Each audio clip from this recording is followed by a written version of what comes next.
Jake, tell me honestly, if I ran over there right now and gave Elena Vance a bottle of water, what are my odds?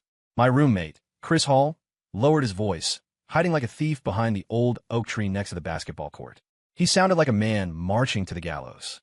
I shifted the lollipop to the other side of my mouth, leaning against the tree trunk without bothering to lift my eyelids. 0%. Why? Chris protested. Because it's fall. The high is 73 degrees. Not hot, not cold. Nobody is thirsty enough after a game to need a warm drink from a desperate stranger. I mumbled around the candy stick. Besides, she just rejected a Gatorade from the star quarterback. Chris followed my gaze. Sure enough, not far away, Brad Jensen, 6'1" and built like a tank, was walking back with a look of utter defeat, clutching a bottle of water. His retreating figure looked as bleak as a dead leaf in the wind. Damn it, Chris cursed under his breath, deflating entirely. Then what do? Is my romance over before it even began? I glanced at him. Chris, my legendary idiot of a roommate, had been hooked since freshman orientation. One glimpse of the economics department's it girl, now the undisputed campus queen, Elena Vance, and his soul had left his body. Since then, he had vowed to pluck this flower from the high peak. To achieve this, he'd studied the art of war, the 48 laws of power, and even bought a copy of Husbandry for Dummies, claiming he needed to understand the inner world of the female species by analogy. However, a year had passed, and the distance between him and Elena remained exactly one track field's length, plus an invisible barrier called guts. Elena Vance lived up to her reputation. Eyes like a deer in the woods, clear and distant. Skin that seemed to glow. Standing there, she seemed to purify the air around her. Crucially, she was a super genius, swimming in scholarships and living in a library, a completely different species from slackers like us who pray to the curve gods before every exam. Give it up, man. You can't handle it, I said, patting Chris's shoulder with gravitas. No, the word quit isn't in Chris Hall's dictionary. He suddenly straightened his spine, fire reigniting in his eyes. I need a foolproof strategy. I rolled my eyes, too lazy to argue. I was used to these monthly bursts of adrenaline. Just then, Elena, having finished her practice, wiped sweat from her forehead with a towel and started walking in our direction. Chris's breathing stopped instantly. He froze like a wooden statue, fingers digging into the tree bark, his face twitching with nerves. I chewed on my lollipop, ready to witness another one of his tactical retreats. Elena got closer. A few strands of wet hair stuck to her pale neck. In the sunlight, the scene looked as clean as a painting. She reached our tree and stopped. Chris's body was pulled tight like a drawn bow. I could practically hear the loud gulp as he swallowed. This is it, bro. Go for it. I cheered him on with my eyes. Then I watched Elena's clear, doe-like eyes drift right past the hyperventilating Chris and land. On me. No, to be precise, they landed on the lollipop sticking out of my mouth. The air seemed to freeze for 3 seconds. Excuse me, she spoke, her voice cool as spring water. Is that lollipop strawberry flavored? Me? ? Chris. I blinked instinctively, pulled the stick out of my mouth, and looked at it. I think so. Oh, Elena nodded. Then, under the petrified gazes of both Chris and me, she turned around and walked away on her long legs. From start to finish, she hadn't spared Chris a single glance. It was as if my roommate, currently overflowing with passion and ready to charge for love, was just a silent oak tree. It wasn't until Elena disappeared at the end of the road that Chris asked slowly, in a sleepwalking tone, Jay, did she just talk to you? Yeah. She asked you what flavor your lollipop was? Yep. So, why didn't she ask me? Chris's voice was filled with philosophical confusion. I'm standing right here. I'm a full-sized human being. Can't she see me? I shoved the lollipop back in my mouth and crunched it. Maybe. You just have a low-profile face. Get lost. That night, Chris had insomnia. He tossed and turned in bed like a fish thrown on a dry land. Jay, you asleep? Yes. Liar, you just answered me. Hey, what do you think Elena meant today? Was she using the lollipop to imply something to me? I couldn't take it anymore and sat up. She implied that you should dream less and sleep more. No. Chris sat up abruptly too. In the darkness, his eyes shone like 2 light bulbs. I get it. It's a classic diversion tactic. Her real target is me, but she was too shy to speak to me directly, so she talked to you to get my attention. Me? Whatever makes you happy. That has to be it. Chris slapped his thigh excitedly. Tomorrow I'm going to buy a whole box of strawberry lollipops and accidentally bump into her on her way to the library. I sighed, laid back down, and pulled the covers over my head. Great, the guy has officially lost it. However, I underestimated how ridiculous things would get. The next day, forced to accompany Chris while he squatted near the library entrance with a pocket full of lollipops, we saw Elena again. She was wearing a white dress today, hair down over her shoulders, holding a few books, walking quietly from the distance. She's coming, she's coming. Chris's palms were sweating as he pulled out a lollipop, gripping it like a lifeline. Go on, I urged. My legs are jelly. Just as Elena was about to pass us, Chris grit his teeth, seemingly making a massive decision, and suddenly lunged forward. Elena. His voice cracked from the tension. Elena stopped and looked at him with slight confusion. Chris turned beet red, shakily extending the lollipop. He stammered, I'm Chris Hall. I like you. You eat candy. I cover my face. I couldn't watch. Truly, I couldn't watch. This confession was so awkward, I could have built a mansion with my curled toes. Elena looked at the lollipop in his hand, then at his face, which was turning purple from holding his breath. Her brow furrowed slightly. She didn't take it, nor did she speak. Just as Chris was about to spontaneously combust, Elena's gaze, once again, precisely and deliberately, bypassed him and landed on me. Then she spoke. Jason Hayes, what flavor is your lollipop today? Me. Chris, deceased. Section, the spicy ramen incident. I don't remember how Chris floated back to the dorm from the library. I only remember that after we got back, he lay stiff on his bed, covered head to toe with his quilt, motionless, like a corpse that had lost its dreams. I tried to comfort him. Chris, look on the bright side. There are plenty of fish in the sea. A muffled voice came from under the quilt. But I only like that specific fish. Maybe she was just curious about the candy. It didn't mean anything else. Then you tell me why the hell she didn't ask me, but specifically asked you. He suddenly threw off the quilt, eyes red like an angry rabbit. Did you eat a lollipop today, too? I silently pulled an unwrapped orange lollipop from my pocket. Chris, he wailed, fell back onto the bed, and wrapped himself tighter. Jason Hayes, I hate you. I sighed, tore off the wrapper, and popped the candy into my mouth. Sweet. But my mood wasn't sweet at all. This whole thing was weird. Me, Jason Hayes, an utterly average college student. Looks, slightly above average, the kind you wouldn't look twice at in a crowd. Grades, mid-tier, passing was victory. Hobbies, sleeping, gaming, also known as slacking. Life motto, if I lie flat enough, the grind can't crush me. And Elena Vance? Campus queen, genius, the white moonlight dream girl of countless guys. Our interaction was less than my interaction with the UN Secretary General. Why did she know my name? And why talk to me 2 days in a row using such a bizarre lollipop method? I couldn't figure it out. The only explanation was that during his pursuit of Elena, Chris might have accidentally leaked my info, like showing my photo and asking, Hey, beautiful, have you seen my handsome roommate? Very possible. Given Chris's brain circuitry, he was capable of anything. To verify my theory, and to help my poor roommate escape his misery sooner, I decided to take the initiative. I sent Elena a friend request on Instagram. Her handle was something Chris had bought for $50 from a senior in the student union. He kept it pinned at the top of his chats, sending good morning and good night daily, rain or shine, despite never receiving a reply. My request message read, Hi Elena, I'm Jason Hayes. I want to explain about my roommate Chris Hall. Then I tossed my phone aside, ready to shower and sleep. I figured she either wouldn't accept it or would reply with a cold. Less than a minute later, my phone dinged. Elena_V has accepted your follow request. I paused. That fast. Immediately, a DM popped up. Elena_V. I've been waiting for you. Me? Waiting for me? Waiting for what? Waiting for me to add her. I was confused. This was developing way beyond my expectations. I chose my words carefully. About my roommate, Chris. He might be a little overenthusiastic. If he caused you any trouble, I apologize on his behalf. Silence on the other end for a while. Just when I thought she wouldn't reply, a message came through. Elena_V. What about you? Me? What about me? Elena_V. Are you troubled by me? I stared at the words on the screen, lost in thought. That was a loaded question. If I said yes, I'd look narcissistic. If I said no, and she actually had designs on me, I'd be walking right into a trap. I decided to play dumb. Jason, we don't really know each other well, do we? Elena_V. Yeah. That's why I want to get to know you better. Holy crap. A curveball. She's a direct shooter. I felt my CPU overheating. This wasn't following the script.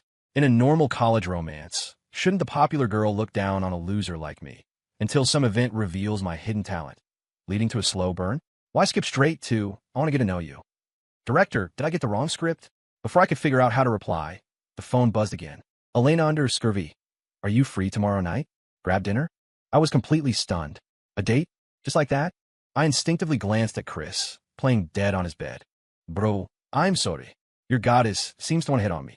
I took a deep breath and typed, sorry. Promised my roommate we'd game tomorrow night. This was the most polite yet firm rejection I could think of. Elena underscore. The day after tomorrow? Jason. Have to study for calculus. Elena underscore. The day after that? Jason. Have to wash a week's worth of socks. Silence finally ensued on the other end. I exhaled, feeling like a genius. However, 30 seconds later, Elena underscore V, I'll wash them for you. Me.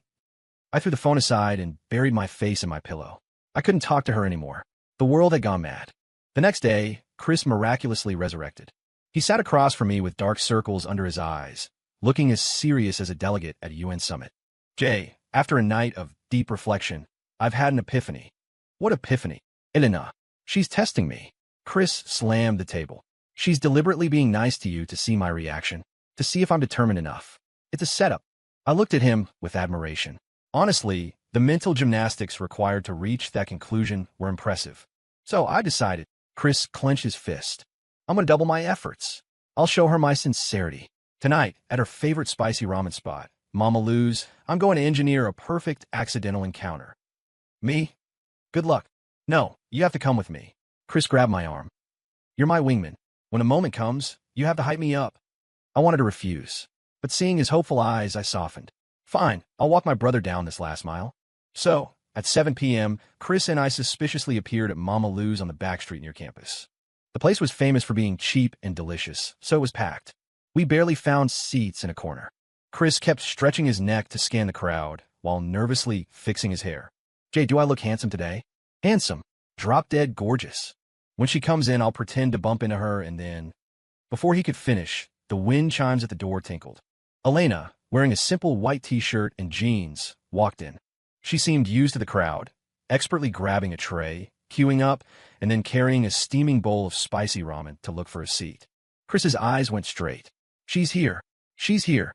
He was about to stand up and perform his clumsy accidental meeting routine when he saw Elena's gaze sweep the room and land straight on our table. Then, carrying her bowl, she walked right toward us. Chris was so excited his face turned red. She's coming over. She's walking toward me. Jay, she must be looking for me. I also thought, surely she's looking for him this time? After all, the shop was packed. What are the odds? Elena walked up to our table. She glanced at Chris, who was vibrating with excitement, and then turned her gaze to me. She pointed to the empty seat across from me, which was right next to Chris, and asked softly, Student, is anyone sitting here? The smile on Chris's face froze. I froze too. Lady, my roommate is sitting right there. Can't you see him? He's bigger than me. And you're asking me if anyone is sitting there? Section, the library showdown. And no one. Before I could react, Chris had already squeezed those words through his teeth with a smile uglier than crying. Then, actively, consciously, even humbly, he scooted over to give Elena more space. I watched him, emotions churning. Bro, why do you do this to yourself? Sipping till the end leaves you with nothing. You just turned yourself into a footstool. Elena said thanks and sat down gracefully, right next to Chris, facing me. Instantly, our tiny square table formed a bizarre triangle. Me and Elena face to face. Chris sitting next to Elena like a golden retriever waiting for a treat. The air was filled with the smell of spicy oil and awkwardness. Chris clearly hadn't given up. He took a deep breath, gathered his courage, and initiated conversation. Elena, what a coincidence. You like spicy ramen too? I almost spit out my soup. Nonsense. If she didn't come to eat ramen, did she come to wash dishes? Elena nodded politely, gave a generic, and lowered her head to eat quietly. Conversation terminated. Chris wasn't discouraged. He tried again. I'm Chris Hall, computer science major. We met at the library in trance the other day. Elena gave another, picked up a fishball and blew on it. Conversation terminated again. I couldn't watch anymore. I kicked Chris under the table, signaling him to stop humiliating himself. But Chris interpreted the signal wrong. He thought I was encouraging him. He straightened up and unleashed his killer move. Elena, I heard you like reading? Actually, I've been reading a book on quantum physics lately. I feel like... Jason, Elena suddenly spoke, cutting off Chris's lecture. Chris and I both paused. She looked up, those clear eyes fixed on me. How is your calculus review going? Me? Chris. I felt an invisible arrow pierce Chris's heart accurately. Brutal. Absolutely brutal. Before I could answer, Elena stabbed again. Did you finish washing those socks? This time I couldn't hold it back. I sprayed soup. Luckily, I turned my head in time where the campus queen across from me would have had a spicy shower. I coughed for a while, face turning red. Lady, is this necessary? Exposing me in front of my roommate? Do I have no dignity? I saw Chris's face turn from red to green, then green to white. He stared blankly at Elena, then at me, mouth open wide enough to fit an egg. His not-so-sharp brain clearly couldn't process this complex information. Calculus? Socks. How did these two unrelated words come out of Elena's mouth? And how were they connected to Jason? What happened between them? I felt Chris's worldview collapsing. It's okay. Review is done. Socks are washed. I wiped my mouth and answered bracingly. Oh, that's good. Elena nodded. Then, she said something that made both Chris and me lose our souls. Then I'll come find you at the library tomorrow. I have a few questions I don't understand either. Tomorrow. Library. Find you. These 3 points exploded over Chris's head like 3 landmines. I saw his body sway. He almost slid off his chair. I panicked too. Don't. I blurted out. I'm busy tomorrow. Didn't you say you finished reviewing? Elena looked at me with innocent eyes. I have to help my roommate move stuff. I improvised, grabbing the petrified Chris by the shoulder. Right, Chris? Chris nodded mechanically like a puppet with its strings cut. Oh, a trace of disappointment flashed in Elena's eyes, barely noticeable. Okay then. With that, she lowered her head and continued eating her ramen, as if that heart-stopping conversation was just idle chatter. But I knew it wasn't that simple. I sat on pins and needles for the rest of the meal. Chris, meanwhile, remained in a catatonic state of who am I, where am I, what am I doing? Finally, Elena finished and left. Only then did Chris seem to come back to life. He turned his head toward me slowly, frame by frame. His eyes were full of grief, accusation, and a hint of injustice. Jason, here, don't you have something to explain to me? Is that what you think? Then what is it? He slammed the table, his voice cracking. Calculus. Socks. The library. How far have you two gone behind my back? I rubbed my temples, getting a headache. We have absolutely no relationship. We just chatted a few lines on Instagram yesterday. Chatted a few lines, and you're talking about socks? Chris looked at me like I was treating him like an idiot. How deep did you go to get to such an intimate topic? I couldn't explain. I couldn't tell him I used washing socks as a ridiculous excuse to reject a date. Could I? He wouldn't believe it. He'd just think I was bragging. Anyway, we are innocent, was my pale defense. Innocent? Chris sneered. Tomorrow, I'm going to the library to witness your innocence with my own eyes. He picked up his untouched bowl of ramen and began shoveling it into his mouth, turning grief into appetite. I watched him and sighed silently. It was over. Tomorrow's library session was destined to be a bloodbath. Sure enough, the next afternoon, just as I found a corner in the library to enjoy some solitude, Chris appeared like a ghost, holding a stack of books, and sat opposite me. He wore thick black-rimmed glasses, expression serious, eyes sharp, looking exactly like a private investigator catching a cheater. I'm warning you, Jason, he whispered. Today, if Elena dares to come over, I will. I will. Yeah, I willed for a long time without coming up with anything. I ignored him, put on my headphones, and started listening to music. However, the music couldn't block out my fate. About half an hour later, a beautiful figure appeared in our field of vision. Elena. She wore a pale yellow sweater today, holding a thick textbook, weaving through the bookshelves like a butterfly looking for a place to land. Chris's body instantly tensed up. My heart jumped to my throat. Don't come over. Don't come over. Please don't come over.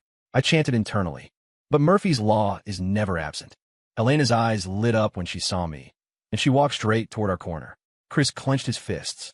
My hand instinctively gripped my phone, ready to dial 911. Elena reached our table. This time, she didn't even ask. She pulled out the chair next to me and sat down. The movement was fluid and natural, as if she sat there every day. Our row instantly became the center of attention. Countless gossiping eyes projected beams onto us from all directions. Chris's face had turned pig liver purple. My scalp went numb. Jason. Elena put down her book, leaning slightly toward me, a faint scent of shampoo drifting over. About that problem yesterday, can I ask you now? Her voice wasn't loud, But in the quiet library, it was as clear as thunder. I saw Chris sitting opposite start to tremble. I knew the volcano was about to erupt. Section: Birth of Public Enemy No. 1. No, you can't. A roar of suppressed rage shattered the library's silence. It was Chris. He stood up abruptly, his chair screeching against the floor with a piercing SCRRT. Everyone's eyes instantly locked onto him. The librarian lady's sharp gaze shot over like throwing knives. Chris's face was flushed.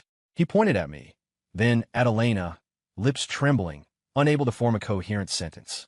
You guys. Elena seemed startled by his sudden outburst. She frowned, looking at Chris with confusion and disdain. Yes, disdain. It was a look that said, "Where did this lunatic come from?" That look was the final straw for Chris. He felt utterly humiliated. He took a deep breath, seeming to use all his strength, and shouted, "Jason Hayes, you traitor! How could you do this to me?" The crowd went into an uproar. Traitor? What kind of love-hate drama was this? I saw the flames of gossip burning in the eyes of the surrounding students. I wished I could find a crack in the floor and crawl in. "Student, this is a library. Take your fight outside." The librarian finally roared with full lung capacity.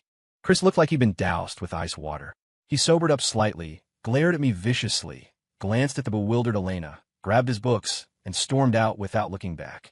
His retreating figure was filled with tragedy and finality, like a hero betrayed by the world. I sat there, feeling my life turn gray. I was done for. Not only had I lost a roommate, but I was about to become the public enemy of every guy on campus. What's wrong with him? Elena's voice sounded next to my ear, pulling me back from the edge of a breakdown. I turned and looked at her face, written all over with innocence, and a nameless fire shot up inside me. "You're asking me what's wrong with him?" I lowered my voice, gritting my teeth. "Miss Campus Queen, can you please let me off the hook? I'm begging you." "What did I do?" She blinked those doe eyes, looking completely lost. "What did you do?" I laughed in anger. "Do you know that my roommate, the guy who just left, has been chasing you for a year? You ignored him, but you specifically came over to mess with me. Do you know that because of you, I'm now a sinner in my dorm and a public enemy to the whole school?" I got more agitated as I spoke, forgetting we were in a library. Elena listened quietly without interrupting. When I finished, she spoke softly, asking a question I didn't expect. "So, do you care about your roommate's feelings, or do you care about me?" "Me? Seriously, how is this woman's brain wired? I'm talking about international relations, and she wants to talk about romance? My point is her behavior is causing me huge trouble. Her point is whether I care about her. Of course I care about my roommate's feelings." I answered without hesitation. "We're bros." "Oh." Elena nodded, her expression unreadable. She was silent for a moment, then pushed her thick advanced calculus textbook in front of me. "Since you care so much about your bro, you should help me even more." I was even more confused. What kind of god-tier logic is this? Helping you? If he sees us getting closer, won't he be more heartbroken? "No." Elena shook her head and analyzed seriously. "You helping me with math now is mutual assistance between classmates. It's a pure revolutionary friendship. Once I learn it and ace the exam, I could go thank him." "Thank him?" "Yeah," she said matter-of-factly. "Thank him for having such a helpful roommate. Love me, love my dog, right? Maybe if I'm happy, I'll agree to his pursuit." Histoire de her, dumbfound. In 20 years, I had never seen someone describe freeloading so freshly and elegantly, even adding a touch of "it's for your own good." This logic was seamless, impeccable. I actually couldn't find a reason to refute it.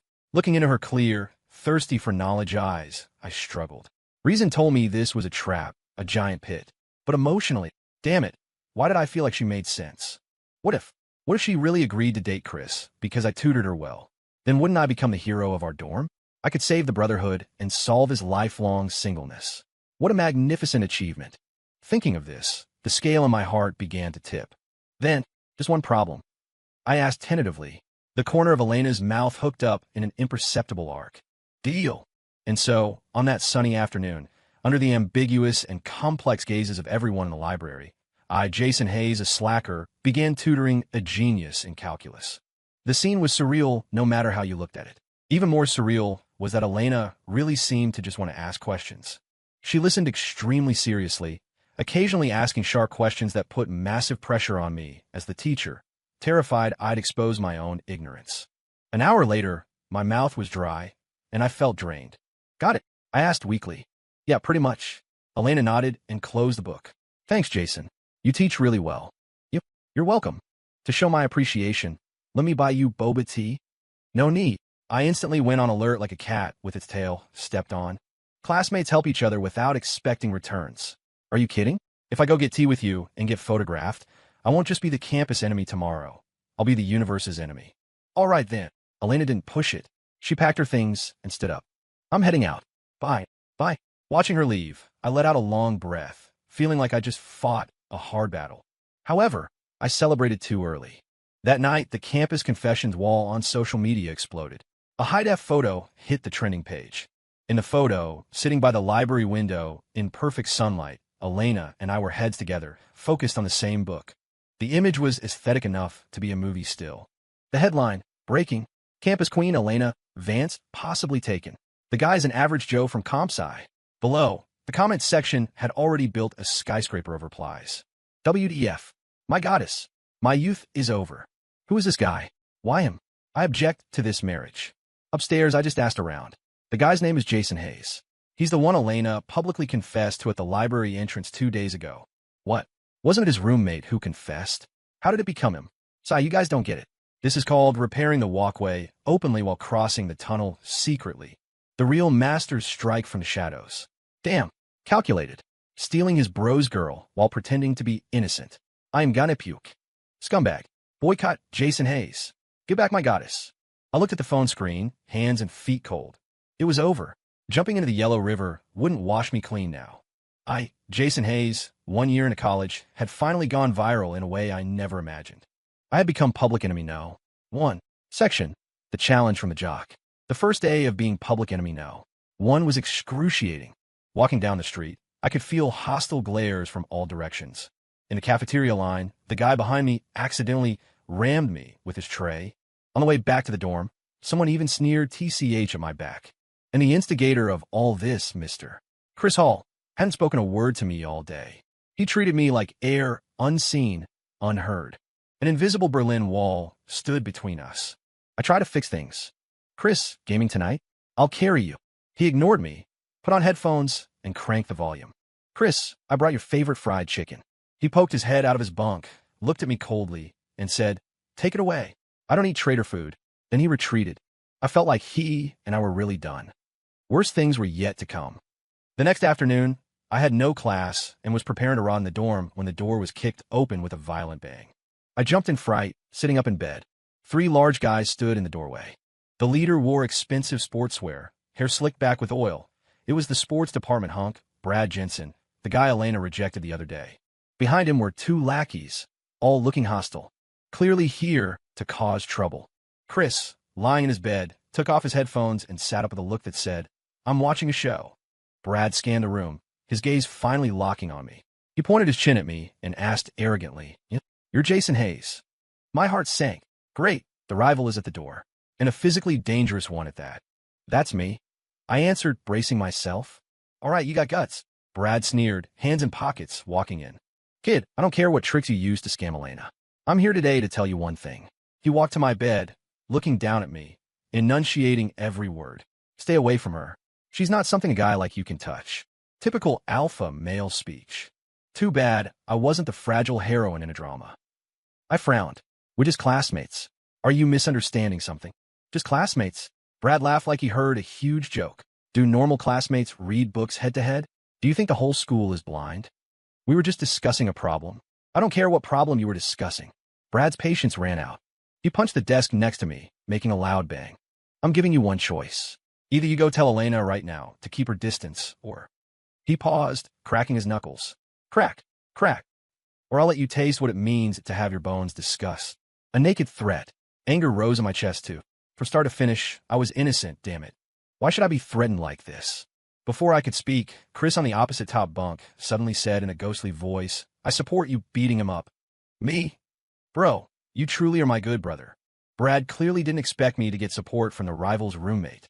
He paused, then laughed even more arrogantly. Hear that? Even your roommate can't stand you. Kid, don't be so low. I took a deep breath, stood up, and looked straight into Brad's eyes. First, whatever happens between me and Elena is our business. Nothing to do with you. Second, this is my dorm, not a place for you to act wild. Third, I paused, staring at him. If you want to fight, I'm game. But I should remind you, the school has cameras. Lose, you go to the hospital. Win, you go to jail. Your choice. My tone was calm, but my attitude was firm. The smile on Brad's face slowly froze. He probably didn't expect an average guy like me to stand up to him. His two lackeys started cracking their knuckles, eager to move. The atmosphere in the dorm was instantly tense. Just when I thought a brawl was inevitable, a cool voice like a clear spring came from the doorway. "What are you guys doing?" We all instinctively looked at the door. There stood Elena, pretty and fresh. She held a basketball, a thin layer of sweat on her forehead, clearly just finished exercising. Her appearance was like a ladle of cold water poured into boiling oil. The arrogance on Brad's face instantly turned to surprise, then a trace of fawning. "Elena? Why are you here?" he stammered. Elena ignored him. Her gaze swept over the standoff, finally landing on me. She frowned and asked, "Jason, is he bullying you?" That phrase, "is he bullying you?" had more destructive power than any weapon. I saw Brad's face turn green instantly, and Chris on the bed let out a heartbroken groan and covered his head with his quilt. In my heart, 10,000 alpacas stampeded. "Lady, can you stop showing up at the most critical moments? Can you stop saying things that cause misunderstandings? Are you saving me? You're pushing me into the fire pit." "No, we were having a friendly exchange." I squeezed out a smile uglier than crying. "Really?" Elena clearly didn't believe it. She turned her gaze to Brad, eyes instantly turning icy. "Brad Jensen, I warned you. Don't bother me, and don't bother my friends." "Friends? Friends again?" I heard the sound of Brad's heart breaking. I also heard Chris's heart breaking. And of course my own. I didn't. Brad tried to defend himself. "I don't want to hear your explanation." Elena cut him off coldly. "I came here today to find Jason." Saying that, she tossed the basketball in her hands to me. I caught it instinctively. "Jason," she looked at me, eyes actually holding a hint of challenge. "This Saturday gym basketball game. Our econ department versus your comp sci department." She paused, enunciating every word. "I want to see you on the court." After saying that, she turned and left, leaving our entire dorm room standing in chaos in the wind. I held the basketball, still warm from her hands, completely dumbfounded. A basketball game? Me playing? "Lady, do you know the last time I touched a basketball was in class finals? What are you trying to do?" Brad looked at the ball in my hands, then at Elena's retreating figure, his face alternating between pale and green. Finally, he pointed a vicious finger at me and dropped a threat. "Kid, you just wait. On the court Saturday, I'll show you how to spell the word death." With that, he and his two lackeys stormed off in a rage. The dorm finally returned to peace. I held the basketball, feeling like it was a hot potato. At this moment, Chris slowly poked his head out from the top bunk, looking at me like I was a dead man. "Jason, congratulations." "Congratulations for what?" "You have successfully scheduled your own funeral for Saturday at the basketball court." Section. The miracle on the court, the next few days were a living hell. On one hand, I had to deal with hostility from the entire male population. On the other, I had to face Chris's resentful, "you are about to die" face. Worst of all, the stories about the love triangle between me, Elena, and Brad had spawned in different versions across campus. Some said I stole love horizontally, prying Brad's cornerstone loose. Some said Elena broke up with the star jock for me. There was even a rumor that Saturday's game was a duel between me and Brad. Loser quits. I just wanted to say, you guys are wasting your talents, not writing screenplays. And I, the legendary protagonist, was facing a very real problem. I don't know how to play basketball. Our comp sci team captain, a 6'3" giant, blocked me in the dorm after hearing the news. He patted my shoulder and spoke gravely. "Brother, the honor of our department rests on you." I wanted to cry. "Captain, I really can't. I'll just be feeding them points." "You have to do it, even if you can't."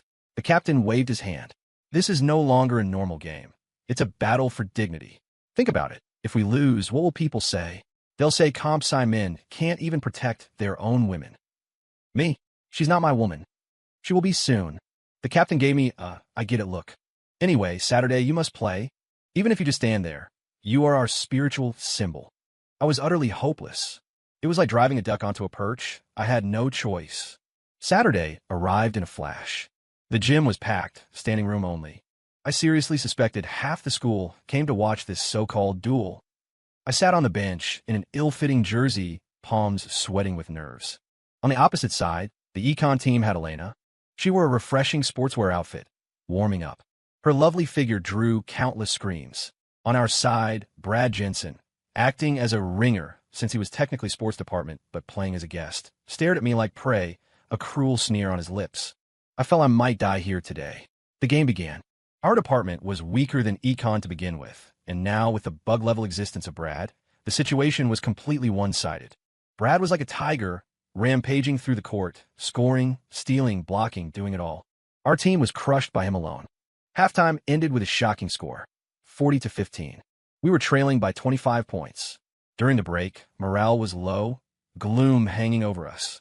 The captain walked up to me, patted my shoulder heavily, and said, "Jason, second half, you're up." Me? "Captain, if I go in, we'll lose even worse." "I know," the captain sighed, "but we can't just surrender. You go out there. Even if you do nothing, let Brad know that comp sci men have a backbone." Looking at my teammates' hopeful eyes, I gritted my teeth. "Fine, I'll do it. If ED. Isn't it just embarrassment? My life is embarrassing enough anyway. One more time won't hurt." The second half began. Jason Hayes, a basketball idiot, walked onto the court amidst a mix of cheers and boos.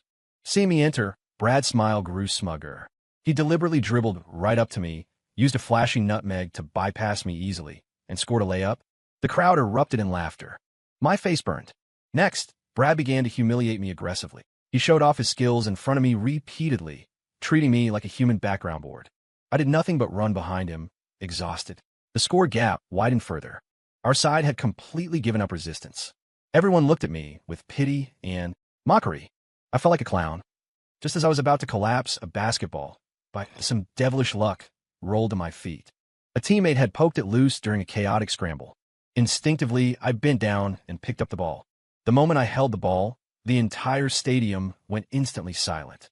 Everyone's eyes focused on me. Brad stopped too, standing not far away, looking at me leisurely, eyes full of mockery, as if saying, "Come on, show me what tricks a loser like you has." I held the ball mind blank. What should I do? Pass. My teammates were marked tight. Shoot? Don't joke, I trip over my own feet during layups. Time seemed to slow down infinitely. I could hear my heartbeat, loud like a war drum. I could feel countless gazes pricking me like needles. I even saw Elena on the sideline stand up, a hint of nervousness in her eyes I couldn't understand. Screw it. I don't care anymore. A surge of inexplicable courage rose from my gut. Holding the ball, I looked at the distant hoop, used every ounce of strength in my body, and threw the ball. I closed my eyes. I didn't dare watch the ball's trajectory. I knew it would be an air ball. What awaited me would be even fiercer ridicule. However, the expected laughter didn't come. Instead, there was 3 seconds of deathly silence. Then, holy SHD! It went in. Nothing but net. Was that a logo 3? A tsunami of screams instantly drowned the entire gym. I snapped my eyes open. I saw the ball I had casually chucked actually passing through the net. The scoreboard clearly showed it. 3 points valid. I got lucky. I was completely dumbfounded. The whole stadium was dumbfounded, including Brad, whose smile was frozen, including Elena, covering her mouth in disbelief, including my teammates, jaws dropped like they saw an alien. Jay, the captain stammered. Did you do that on purpose? Or was it luck? What can I say? I can only take a deep breath, put on a mysterious expression, and say faintly, "You guess." Section. After the miracle shot, that super long 3-pointer was like a stone thrown into a calm lake, stirring up 1,000 waves. Although we lost the game in the end, nobody remembered the score. Everyone only remembered me, Jason Hayes, and that earth-shattering, history-making, lucky, no, godlike 3-pointer right before the end. After the game, my teammates hoisted me up like a hero and tossed me into the air.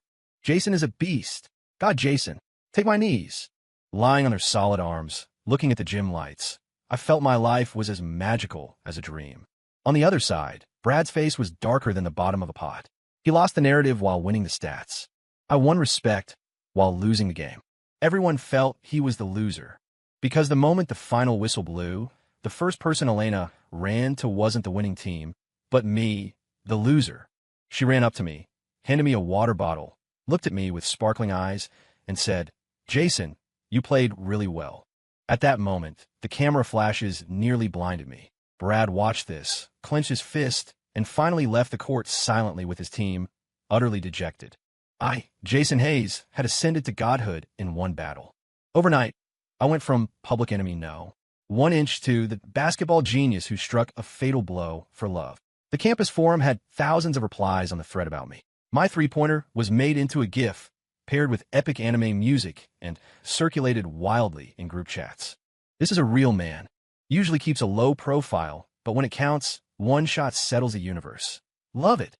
This kind of hidden power under an ordinary appearance hits me right in the feels. Used to think he wasn't good enough for the campus queen. Now, I think she's punching up. Jason Hayes fan club recruiting now. DM for details. I looked at these comments, falling into deep thought. Is the world a bit too hasty? Just because of a lucky shot, I went from scumbag to male god? Where are your principles? Where's your stance? Of course, the happiest person was the traitor of our dorm, Chris. The night the game ended, he ran over, eagerly massaging my shoulders and legs. Big bro Jay, I was wrong. I shouldn't have doubted you. Turns out you were the hidden boss all along. He looked at me with adoration. That move, playing hard to get then shocking everyone, was masterfully used. Your little bro bows down in admiration. Me? I told you it was luck. I get it. Chris winked. Master's modesty. Bro Jay, from now on you are my actual brother. The great cause of chasing Elena depends entirely on you carrying me. I looked at him and sighed silently. Whatever, let him think what he wants. At least our brotherhood was saved. However, I celebrated too early, because after the basketball game, Elena sought me out even more frequently and more openly. She would sit at my table in the cafeteria under the guise of discussing calculus. She would sit next to me in the library under the guise of asking computer questions. She would even bring me breakfast under the guise of thanking you for the game. Every time, she acted so natural, so self-righteous, as if we really were just pure classmates. But the ambiguous looks from everyone around us, and Chris's growing worship, made me sit on pins and needles. I tried to refuse. Elena, no need for breakfast. I have no appetite in the morning. It's okay, save it for lunch. Elena, the library is too far. Reading in the dorm is the same. It's okay. I can come to your dorm and find you. Me? I felt like I was being entangled in an invisible net, and the weaver was that harmless-looking campus queen opposite me. I was going crazy. I felt if this continued, my relationship with Elena would truly be officially announced by the public. No, I have to think of a way to cut off her thoughts completely and let myself return to the peaceful life of a slacker. So, on a dark and windy night, I asked Elena to meet at the small grove of trees near the lake, known as Lover's Lane. This was our first private meeting without the excuse of studying. Elena seemed a bit nervous. She wore a white long dress, standing in the moonlight like a fairy ready to ride the wind away. Jason, you asked me here. Is something wrong? She asked softly. I took a deep breath, deciding to be direct, and cut the knot quickly. Elena. I looked straight into her eyes, using a seriousness I'd never shown before. I know you might have some misunderstandings about me. Misunderstandings? Yes. I nodded. That shot at the game was dumb luck. I'm not some basketball genius. I know. She nodded. I paused. You know. Yeah, she said. I watched the replay. Your shooting form was extremely non-standard, clearly a beginner. Me? Then why do you still? But, she interrupted me. Under that pressure, you dared to shoot, and you made it. I think you are very brave and very interesting. I felt my train of thought being derailed by her again. No, that's not the point. I cleared my throat, pulling the topic back. That's not the point. The point is, we aren't compatible. Why aren't we compatible? We're incompatible everywhere. I started counting on my fingers. Look, you're a genius. I'm a slacker. You're the campus queen. I'm average. You like sports. I like lying down. We are from two completely different worlds. I finished and looked at her nervously, waiting for her reaction. I hoped she would be moved by my heartfelt words, then realize the truth and cut ties with me. However, after listening, Elena smiled. In the moonlight, her smile bloomed like a flower. Jason, she said, none of these are problems. What? Because she took a step forward, closing the distance between us. Those clear eyes shone amazingly bright in the night. She looked at me, enunciating every word clearly. I like you. Section. I like you. I like you. Those 3 words exploded in my brain like a thunderclap. I froze completely, brain crashing instantly. Moonlight, tree shadows, night breeze, and the smiling girl in front of me. Everything seemed so unreal. I must have heard wrong. Yes, definitely. What did you say? I stammered, trying to confirm if I was hallucinating. Elena saw my dumbfounded look, and her smile deepened. I said, I like you, Jason Hayes. She repeated it again, not loudly, but with resonance. This time, I heard it clearly. Every word hit my heart like a bullet. It's over. This isn't a hallucination. It's real. The campus queen really confessed to me. I felt my worldview being ruthlessly overturned again. Why? Why on earth? What did I do to deserve this favor from the chosen one? Just because I got lucky with a three-pointer? Or because the way I wash socks is particularly handsome? What? I asked the biggest question in my heart. No reason. Elena shook her head. Like is like. She paused, seemingly organizing her words. Since freshman orientation, when you overslept and ran past me in flip-flops and shorts, accidentally knocking my speech papers flying and stepping on one. From that moment, I remembered you. Me? I have sinned. I don't remember that at all. Later, I noticed we often ate in the same cafeteria, though you always sat in the most obscure corner. I noticed we both like going to Mama Lou's, though you always add 3 servings of noodles. I noticed we both like going to the library on Friday afternoons, though you're always sleeping on the desk. She counted these details I never cared about one by one, and I listened dumbfounded. So, without me knowing, we had so many intersections. So, my self-perceived invisible man life had long been silently watched by a pair of eyes. I felt like I had been stripped naked, standing before her. All my disguises, all my slacking, seemed so laughable in this moment. I've observed you for a long time, Jason. Elena's eyes became serious like never before. I found that you were different from them. Them? Yeah, the guys chasing me. She said.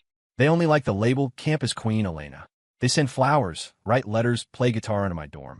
Everything they do feels like completing a quest. I get the girl mission. But you're different. She looked at me, eyes flashing with a strange light. You're real. You're funny. You live. Very true to yourself. You don't care about others' opinions. You just want to live your own life. You're like a pearl hidden in a shell. Outside looks ordinary, but inside hides the brightest light. Listening to this rainbow fart of compliments worthy of a perfect essay score, I felt my face burning enough to fry an egg. Pearl? Me? Lady, do you have some misunderstanding about me? That's not living true to myself. That's being too lazy to move. That's not ignoring opinions. That's social anxiety. As for the pearl, at best I'm a grain of sand in the shell, the unpolished kind. So, I spoke with difficulty. You like me just because of this? Yeah. She nodded heavily. I felt like suffocating. What is this? I slack off, based on talent. But it becomes a virtue attracting the most popular girl? Is there any justice in this world? I was incoherent.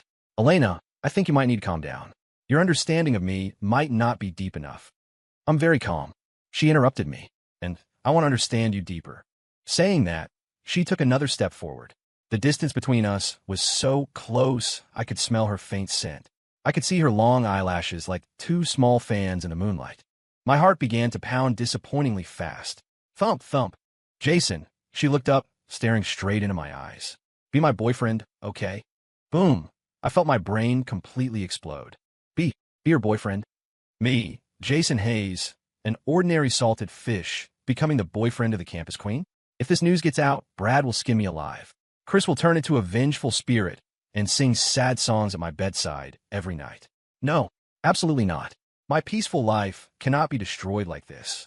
I took a deep breath, ready to use all my willpower to reject this tempting proposal. However, just as I was about to speak, an untimely sound rang out from the bushes behind us. Achoo! Elena and I froze simultaneously, looking toward the bushes. The grass rustled. Then a familiar figure sneakily poked his head out. It was Chris. He was holding his phone, seemingly recording. When our eyes met, the expression on his face was as colorful as a palette. Awkwardness, shock, guilt, and a hint of despair. He laughed dryly, scratching his head. I was passing by, just here to catch crickets. Me? Elena. This was probably the most awkward moment of my life. 100 times more awkward than being publicly questioned in the library. Section, wingman or traitor. Chris was eventually dragged out of the bushes by me. He lowered his head like a child who made a mistake, afraid to look at us. Talk. What's going on? I asked with a dark face.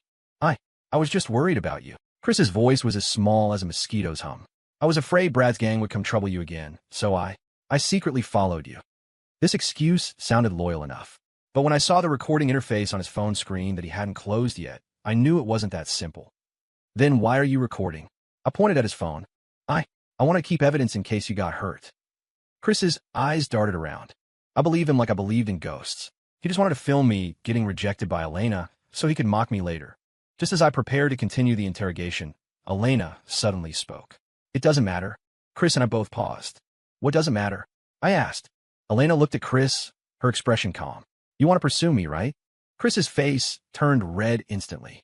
He nodded, then shook his head quickly, but finally chose honesty. Yeah, Elena nodded. Then I'll give you a chance now. A chance? Chris's eyes lit up instantly. I looked at her curiously, wondering what trick she was playing. Elena's gaze turned to me, then back to Chris. Starting today, you two chase me together. Me? Chris? Both of us issued questions from the soul. Chase you together? What does that mean? Chris asked, stuttering. It means fair competition. Elena's tone was like announcing a major business decision.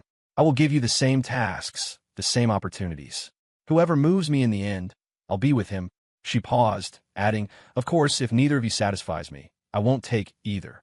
I felt my jaw hitting the floor. Is this some new type of battle royale romance?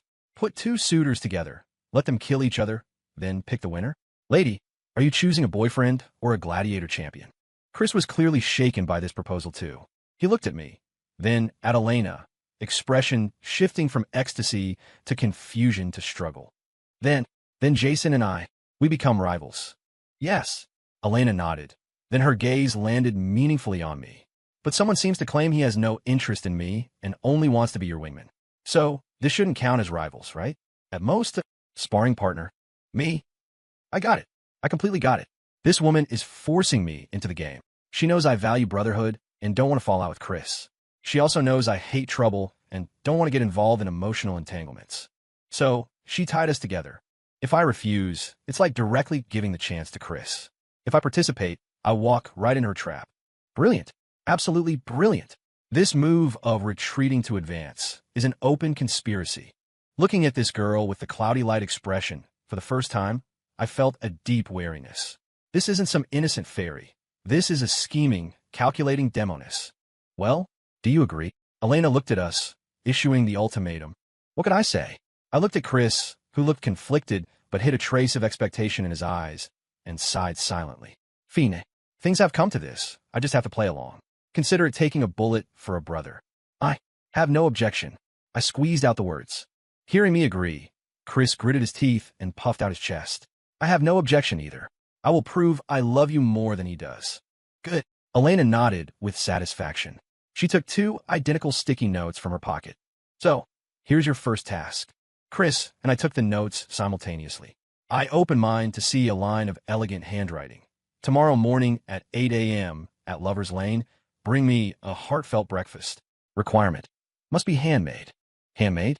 Heartfelt breakfast? Looking at this note, I felt my headache returning. I'm someone who can't even fry an egg properly. Making a heartfelt breakfast? This is killing me. I looked at Chris. He had the same constipated expression. Clearly, this pampered young master was facing the same world-class problem. Okay, task distributed. Elena clapped her hands. I await your performance. Bye. With that, she hummed a tune and skipped away into the night with light steps, leaving me and Chris, 2 miserable men, holding 2 deadly notes messy in the wind. Silence. Long silence. Jay. Chris broke the silence first, his voice trembling. Can you cook? I shook my head. I can't either. Chris's face scrunched into a bitter melon. What do we do? Suddenly, as if thinking of something, his eyes lit up, grabbing my arm. Jay, didn't you say you're my wingman? Yes, so. Then, tomorrow, can you just make something random? Make it taste bad. He looked at me expectantly. That way, wouldn't it highlight my excellence? I looked at him, feeling my fist harden. I see it now. What brotherhood? What fair competition? From this moment on, he and I are sworn enemies. Section: The Breakfast Battle. For the so-called heartfelt breakfast, Chris and I didn't sleep all night. First, we begged and borrowed a small electric skillet from the dorm next door. Then, we frantically studied zero-failure breakfast tutorials online. From simple fried eggs to slightly complex sandwiches to fancy French toast. We were dazzled and confident. However, reality is cruel. At 4 a.m., when the 2 of us, dark circles under eyes, sneakily began our first cooking attempt on the balcony, disaster struck. The first egg was cracked by Chris onto the outside of the pan. The second egg, I cracked in but forgot oil. It burned. The third egg, we finally managed to fry it. Well, an irregularly shaped, dark-colored thing that could tentatively be called an egg. Chris and I looked at that egg like two fathers who just delivered a baby, smiling with relief. However, when we tried to make sandwiches, new problems arose. Jay, do we slice the tomato or chop it? Jay, does mayo go on the bread or the lettuce? Jay, this ham, why does it feel slimy? At 5 a.m., we declare the sandwich plan a total failure. We looked at the table of ingredients we had destroyed, falling into deep despair. It's over, Jay. We're doomed. Chris slumped on the floor, losing the will to live. I was desperate too, but as a forced competitor, I couldn't show it. I took a deep breath and stood up. No, it's not over. I pointed to a remaining bag of flour, a carton of milk, and a few eggs. We have one last choice. Chris followed my finger, looking confused. That is, pancakes, I said. I watched a tutorial. Mix that stuff together, pour it in the pan, fry both sides yellow. Simple, crude, effective. So, we began our final struggle. Facts proved that pancakes were indeed the salvation for kitchen idiots like us. Although the first one was burnt like charcoal because the heat was too high. The second one spread into a map because the batter was too thin. But the third one, after we learned our lessons, finally succeeded. A golden, round pancake emitting a faint milky scent appeared before us. Chris and I were so excited we almost hugged and cried. Dawn broke. We each took our carefully ruined, heartfelt breakfast and walked toward Lover's Lane like soldiers marching to war. I made pancakes. Though the presentation was average, they were edible. Chris made the fried egg and ham sandwich from his final struggle. Though the bread was burnt and the ham curled, it looked somewhat like a meal. When we arrived, Elena was already there. She wore sportswear, sitting on the grass reading an English novel. The morning light fell on her, beautiful as an oil painting. Seeing us, she closed the book and stood up smiling. You're here. Chris and I handed over our lunch boxes simultaneously, like two concubines waiting for the emperor's selection. Elena's gaze first fell on Chris's box. Chris nervously opened the lid. Inside was a burnt sandwich he had carefully arranged into a heart shape. Elena's expression froze for a second. Then, her gaze turned to me. I braced myself and opened my box. Inside were two pancakes of different sizes and shades. Elena looked at my pancakes and fell silent. The air was filled with an indescribable awkwardness. Chris broke the silence first, trying to salvage the situation. This one, although it doesn't look great, I put a lot of ingredients in it. Ham, lettuce, and a slice of my true heart. Elena nodded. Then, she picked a piece of lettuce from Chris's sandwich, put it in her mouth, chewed. Then she said to Chris, "Thank you. I received your heart." With that, she closed the box and returned it to him. Chris. Then, Elena turned to me. She picked up a piece of my pancake and put it in her mouth. I watched her nervously. Don't spit out, don't spit out. She chewed slowly. Then, looking at me, she smiled. A little sweet. I sighed in relief. Good, no poison. You both worked hard, Elena said to us. Today's breakfasts were both good. She paused, then delivered the final verdict. But if I have to choose one, Chris and I both held our breath. I choose Jason's. Boom! Chris's world collapsed again. He stared blankly at Elena, then at me, eyes full of confusion and grief. Then, why? He couldn't help asking. My sandwich has more ingredients. It looks more thoughtful than his. Yeah, that's true. Elena nodded. Then she picked up another piece of my pancake and held it in front of him. But Jason's pancake isn't burnt. One sentence, fatality. Chris looked at that ugly but unburnt pancake, then at his carbon-edge heart-shaped sandwich, speechless. Lost completely. All right, first task over. Elena clapped her hands, announcing Jason plus 1 point. Chris, 0 points. She actually has a point system. I felt my life sprinting in an increasingly ridiculous direction. Section, the date invitation. The breakfast battle ended with my Pyrrhic victory. Chris was depressed for days. His look changed from sworn enemy to a sorrowful, why does God favor you? I tried to comfort him. Chris, don't lose heart. There are chances later. He looked up at the ceiling at a 45-degree angle, sorrowfully saying, Jay, you don't understand. When a man loses to another man in cooking, he has lost everything. Me? Not really, truly not really. As for me, although I won, I wasn't happy at all, because I felt like I had fallen into a carefully designed trap. Elena's next task was delayed, but she launched a fiercer attack on me under the name of Winner's Reward. Jason, as a reward, I decided to treat you to a movie this weekend. Jason, here's your reward, boba tea. Jason, I got your lunch for you, your reward.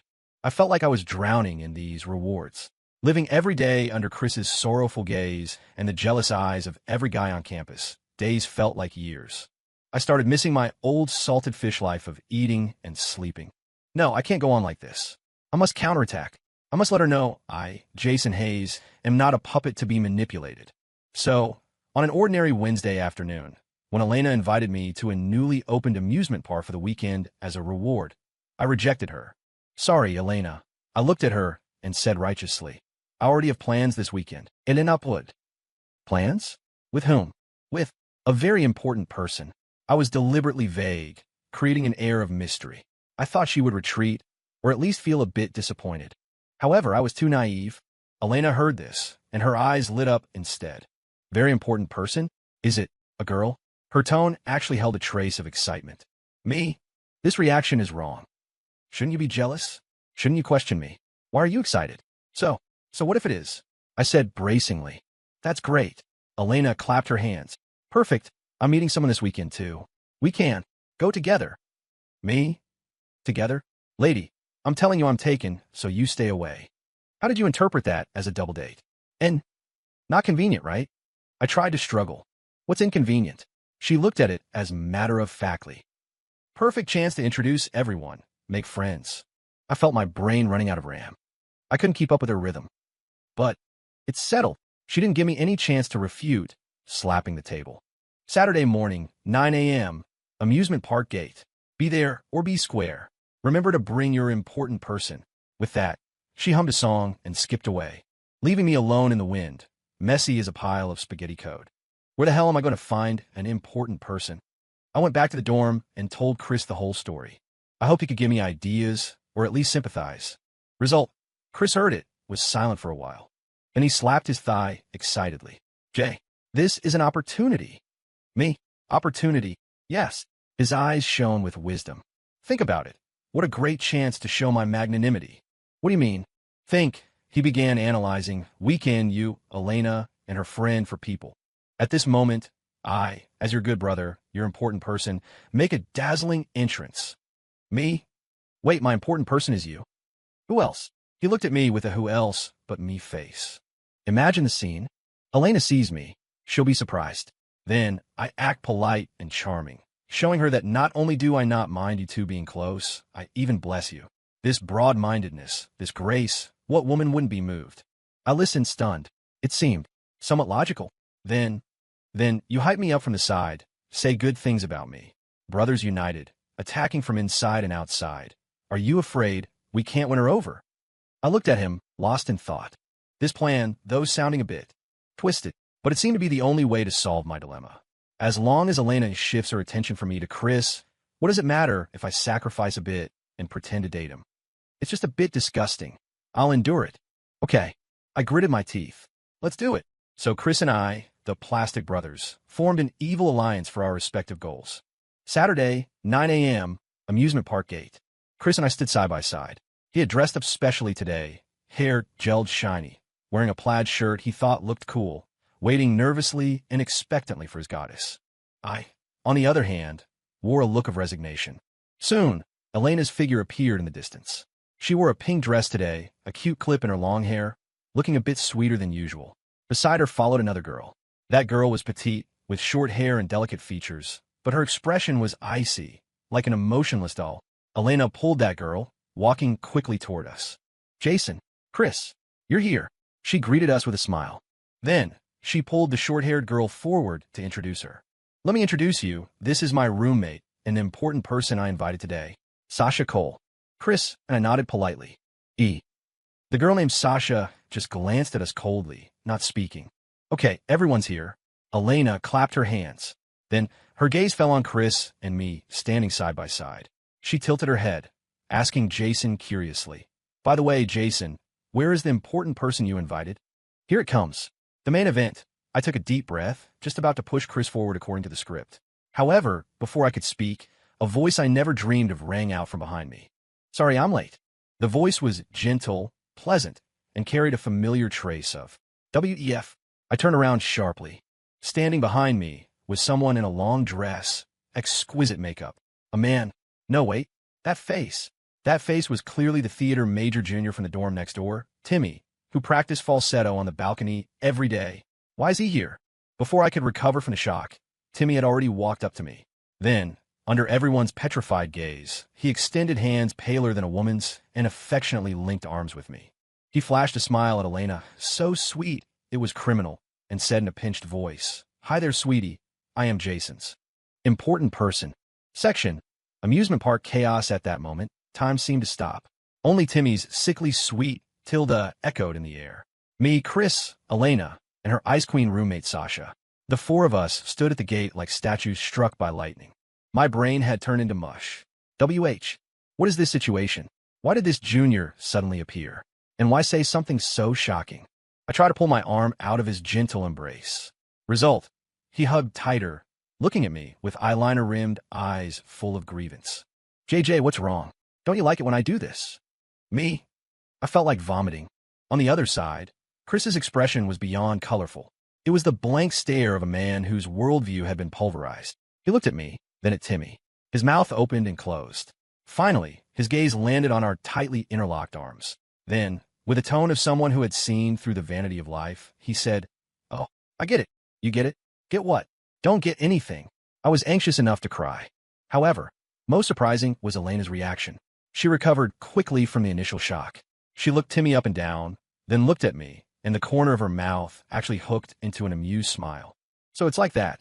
She nodded, tone unreadable. Elena Bansa, Jason's friend." She emphasized the word friend.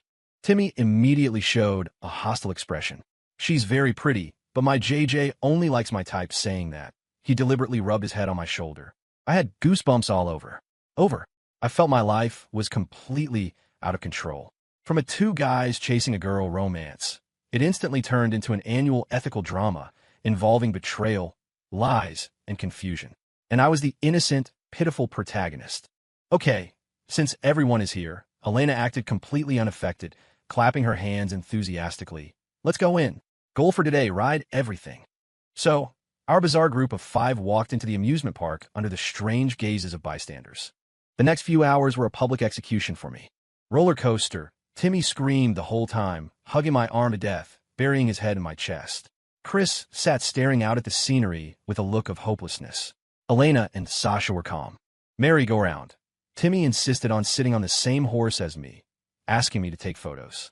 Chris chose a horse furthest away, spinning in solitude. Elena kept snapping photos of me and Timmy with a meaningful smile. Haunted house. My biggest breakdown. Timmy acted like an octopus hanging on me, constantly crying, "JJ, I'm scared." Chris got scared by a jumping ghost and hugged. The Ice Queen Sasha. For the first time, a crack appeared on Sasha's frozen face. She kicked Chris away. Elena wandered through holding a flashlight, studying the mechanisms and greeting ghosts. "Hi, nice makeup. What brand of fake blood?" The ghost froze, questioning its existence. I felt everyone in this team had issues. Finally, after enduring 81 trials, we arrived at the Ferris wheel. Rules: max 4 people per cabin. We had 5. Awkward. Then, "I'll sit with Sasha." Elena broke the deadlock. Then she smiled at the 3 of us. "You 3 take one." Me. I looked at Chris and Timmy, who was still winking at me. My legs went soft, trapping me with them in a small, enclosed, rising space for 10 minutes. Might as well lock me in an asylum. Before I could protest, Chris exploded. "I won't sit." He pointed at me, then at Timmy, eyes red like an angry bull. "Jason Hayes, I misjudged you. I treated you as a brother, and yet you actually—" He was too angry to speak. "I get it now. You are my wingman, and you aren't Elena's suitor. You're a liar." With that, he turned and stormed out of the line, disappearing into the crowd. Dead silence. Only me, Elena, Sasha, and the innocent-looking Timmy remained. "JJ," Timmy tugged my shirt, whispering, "Did he misunderstand something?" I looked at him, head pounding. I took a deep breath, yanked my arm out of his grip, and stared at him, enunciating clearly. "Student, do we know each other?" Section. There is only one truth. Timmy was stunned by my question. He blinked those innocent eyes, looking aggrieved. "JJ, how can you say that?" Of course we know each other." "Really?" I sneered. "Why don't I remember knowing such an important person?" He stammered. Elena and Sasha watched him with interest, like watching a good show. "Talk." I crossed my arms, looking down at him. "Who sent you?" My intuition told me this wasn't simple. His timing was too perfect. His words and actions were too staged. His goal seemed to be disrupting this date and making Chris break with me. Seeing my sharp gaze, Timmy finally dropped the act. The pitiful expression faded, replaced by a cunning look of success. He dropped the falsetto, voice returning to a normal male tone. Okay, I admit I was acting. Who sent you? I asked again. He didn't answer me. Instead, he turned his gaze to Elena. He gave her a fawning smile. Elena, darling, how is my acting? Satisfied? Boom. My brain exploded again. Elena? He was sent by Elena. I snapped my head toward Elena. She looked calm as ever, pulling $100 bill from her pocket and handing it to Timmy. Good acting. Thanks for the hard work. Here's your pay. Timmy happily took the money and bowed. Thanks, Elena. Call me for any more good gigs like this. With that, he ran off. Only me, Elena, and the outsider Sasha remained. I looked at Elena, feeling all my blood rushing to my head. Elena Vanche. I gritted my teeth. What the hell are you doing? I was truly angry. From the basketball game to the breakfast to today, I felt like a clown played in the palm of her hand. She challenged my bottom line repeatedly, turning my life into a mess. Do you think this is funny? I demanded. Elena looked at me, her smile fading. She was silent for a moment, then said softly, Jason, don't be angry yet. Let me explain. Fine, explain. I crossed my arms. I did this. She looked at me seriously. To help you. Help me. I laughed in anger. You scared off my best friend. Made the whole school think I'm a two-timing jerk who likes cross-dressers. And you call that helping me? Yes. She nodded. I'm helping you filter out people not worth knowing. I paused. What do you mean? Chris, she said. Is he really your good brother? He asks you to be a wingman, but when you're misunderstood by the school, he chooses to watch your misery. He talks about fair competition, but secretly asks you to throw the game. Is a person like that really your friend? I was speechless, because what she said seemed to be facts. And Brad, she continued, he threatened you in your dorm just because of me. Do you think a narrow-minded, violent person deserves to be your rival? And those people on the forums who call you scum based on one photo, they don't know you, yet attack you with vicious words. Do their opinions really matter? She walked toward me step by step. Her gaze was like a scalpel, cutting open the reality I had been avoiding. Jason, she stopped in front of me, looking up. I did all this just to make you see clearly who treats you well, and who is worth your care. I opened my mouth, but couldn't say a word. My heart was a mess. I always thought Elena disrupted my peace. But now I realized my peace was a facade hiding fragile friendships and fake relationships. Elena was the intruder who tore it all down and laid it out for me. I admit my methods might be extreme. Her tone softened apologetically. But I just didn't want to see you continue like that. Like what? Like a snail hiding in its shell, she said. You're smart, funny, yet you hide, pretending to be an invisible slacker. Jason, you aren't a slacker. You're just afraid of being seen. I looked at her, heart thump hard. So, that's how she sees me. So, a blush rose on Elena's face. She looked down shyly. Do you understand now? I looked at her with mixed feelings. I was silent for a long, long time. Long enough that even the Ice Queen Sasha glanced at me. Finally, I spoke. I understand. Elena's eyes lit up. Then you. I understand. I enunciated clearly. You said so much, set up so much. Actually, the truth is only one thing. You just want to date me. Section. Chris's awakening Elena was thrown off by my sudden flirting.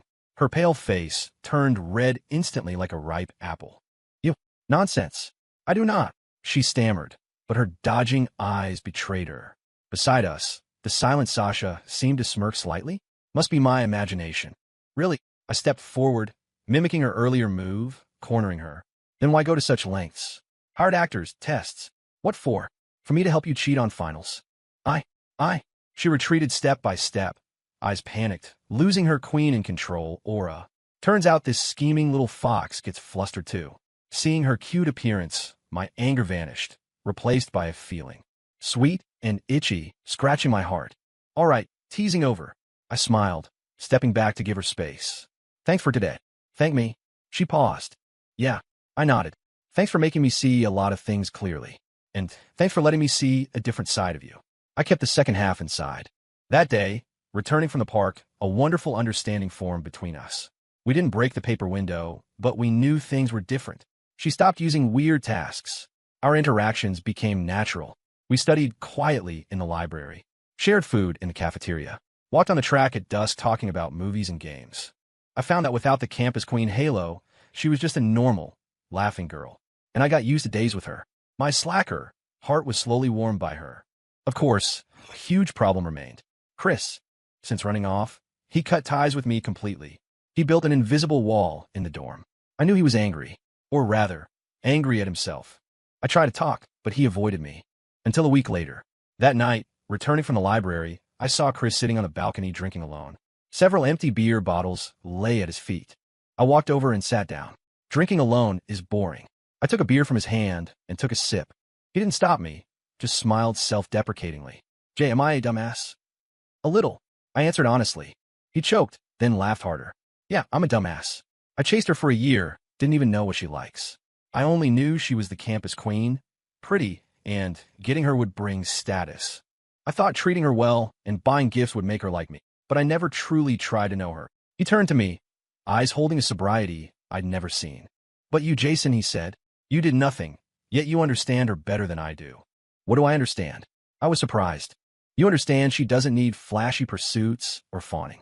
She just needs someone to sit quietly in the library with her all afternoon. Someone interesting who gets her. And that person is you, not me. He finished, chugging a huge gulp. I looked at him, feeling complicated. Turns out this usually careless guy understood everything. He was just blinded by obsession. Chris. Don't say it. He waved me off. I'm not here to settle scores. I'm here to apologize. Apologize? Yeah. He nodded earnestly. I was petty. I shouldn't have been jealous or misunderstood you. You're my brother. I shouldn't have treated you like that. I wanted to speak. Also, he smiled suddenly. Thank you. Thank me? Yeah. Thanks for making me lose so thoroughly, so clearly, and for waking me from this unrealistic dream. He stood up, stretching like he unloaded a heavy burden. From today on, I, Chris Hall, officially give up chasing Elena Vance. He said it decisively, and he winked at me like a sly cat. Jay, bro can only help you this far. The rest depends on you. Section. My girlfriend Chris's awakening cleared the gloom over our dorm. We made up. He returned to being the familiar idiot roommate who stole my snacks. Only he stopped talking about Elena. He focused energy on studies and other girls. In his words, plenty of fish in the sea. I was narrow-minded before. Now I see the juniors in our department are cute too. I was happy for him. And with this obstacle gone, my relationship with Elena became more subtle. The window paper was thin, but neither of us poked it. We enjoyed the more than friends, less than lovers ambiguity, until finals week. As a veteran slacker, finals were usually painful. But this year, the pain had a hint of sweetness. Elena actively took on tutoring me. Every night, she dragged me to the library, highlighting key points. Under her devil training, my failing grades miraculously improved. I discovered studying wasn't so painful when your teacher is a gentle, beautiful girl. The night the last exam ended, our class organized a farewell dinner. Everyone toasted, dreaming of winter break. 3 rounds of drinks later, the atmosphere heated up. The class monitor suggested truth or dare. My heart skipped a beat. Bad feeling. Sure enough, first round, the bottle pointed straight at me. The class erupted in cheers. Jason, truth or dare? Looking at their mischievous smiles, I gritted my teeth. Truth. Dare was too dangerous. The monitor smiled like an old fox. Okay, my question is, he dragged it out. What exactly is your relationship with Elena Vance? Here it is. I knew they wouldn't let this go. I became the center of attention. Everyone held their breath. My palms sweat. What do I say? Classmates? Even I don't believe that. Friends? Seems more than that. My brain was chaos. Just as I was about to crash, my phone dinged. A message from Elena. Just a picture. A screenshot of a library seat reservation. It clearly showed. Elena Vance has reserved the seat next to seat 07. Area F, Reading Room 2, for tomorrow 9 a.m., seat 08. Below the picture was a small line of text. I want to be with you during winter break too. I stared at the message, stunned. Then I smiled. I smiled like a fool. I looked up, meeting the gossiping gazes of the whole class. I took a deep breath. Then, with a firm, loud voice I'd never used before, I said, "She is my girlfriend." Story complete.